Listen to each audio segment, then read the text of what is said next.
الله ته کم ژوند غوره دی، الله ته څوک غوره دی؟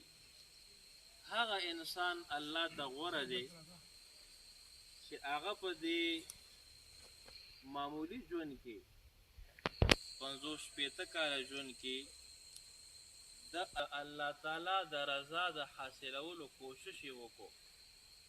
که دا د پاکستان دی، که دا د هندوستان دی، که دا د امریکې دی، که دا د برطانیې دی، که دا تور دی، که دا سپین دی، که دا غریب دی، که دا مالدار دی، که دا نارینه ده او که زنه، هر انسان چې دی خو چې الله تعالی سره خپل تعلق برقرار وساتو او د الله تعالی د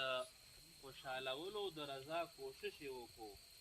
دا انسان د الله په نزد باندې کامیاب